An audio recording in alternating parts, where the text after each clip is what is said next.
नमस्कार, मैं रेखा पांडे पुणे महाराष्ट्र से आप सभी का अभिनंदन और वंदन करती हूँ अपने YouTube चैनल कविता जंक्शन पे। आज जो नए जमाने की पेरेंटिंग है वो बिल्कुल एक जो दुधारी तलवार जो होती है वो बन गई है। आप कितना भी संभल के उस पेरेंटिंग कीजिए, उस तलवार पे चलिए, पैर आपका कटना बिल्कुल लाजमी हो गया है। समझ में नहीं आता कि कहाँ चूक रह जा रही है कि बच्चे हम लोग को बोल दे रहे हैं कि आपको नहीं आ रहा है, या कहीं भी ये बोलने से उनको हिचक नहीं हो रही है कि मैं बुद्धिमान हूँ और आप बुद्धिहीन। ये हर घर घर की कहानी हो गई है और ये बहुत ही सोचने का विषय हो गया है। और ख़ास करके जो मिड एज वाले जो पेरेंट हैं उनके लिए तो और दुर्गति हो गई है, क्योंकि वो अपनी आगे वाली पीढ़ी से भी तालमेल बनाना है और पीछे की पीढ़ी से भी तालमेल बनाना है। और दोनों ही पीढ़ी आपको समझने की कोशिश नहीं करी, बल्कि वो अपने को परोस रही है। आप उनको समझो। कोशिश आदमी बहुत कर रहा है, परंतु बोला ना कि जैसे ये दोधारी तलवार वाला कंडीशन आ गया है। कुछ अगर बच्चों को बताओ या कुछ घरेलू नुस्खा या अपने अनुभव बताओ, तो वो आपके से सुनने के पहले ही वो अपने मोबाइल से गूगल सर्च करना शुरू कर देते हैं। और गूगल सर्च करने के बाद उसके ऊट पटांग लेखनी पढ़ने के बाद वो गूगल नहीं बोलता है ये घरेलू उपचार सही नहीं है।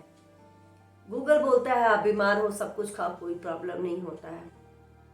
तो ये हमारा अनुभव कमजोर है या गूगल मजबूत है। बहुत तकलीफ भी होती है। कभी कभी बहुत हम लोग अपने को मॉडर्न समझ करके कोशिश करते हैं कि नहीं, बच्चे आजकल के बहुत होशियार हैं, हमें उनकी बात समझनी चाहिए। यही होशियारी से या यही मजबूती के साथ हम ये क्यों नहीं कह पाते कि हम भी तुमसे होशियार हैं, मेरी भी बात समझने की कोशिश करो। हम क्यों पीछे हट जाते हैं?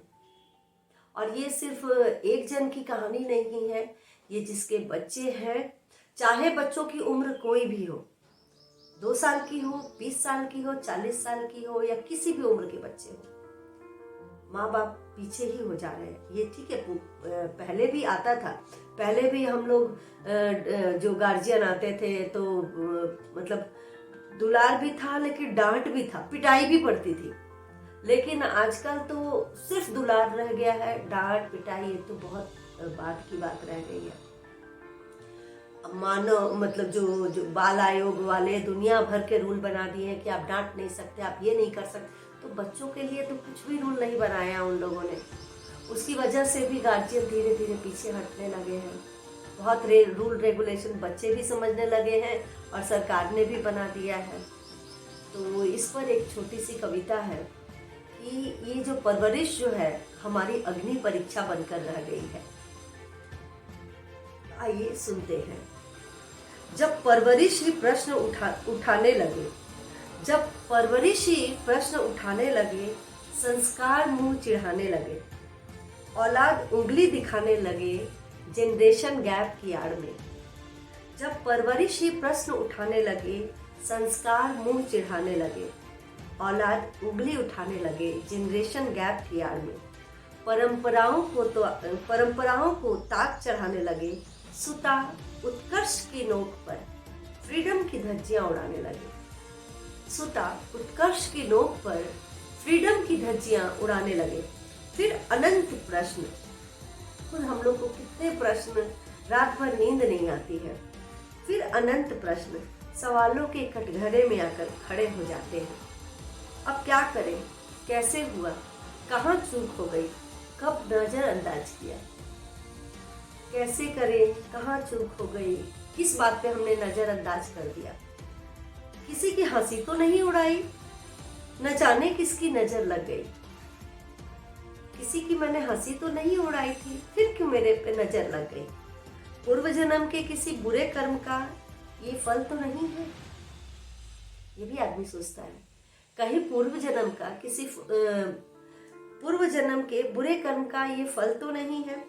धधकते हुए प्रश्नों की भट्टी में कभी कभी, धधकते हुए प्रश्नों की भट्टी में हम कभी खरे उतरते हैं और कभी राख, बस राख।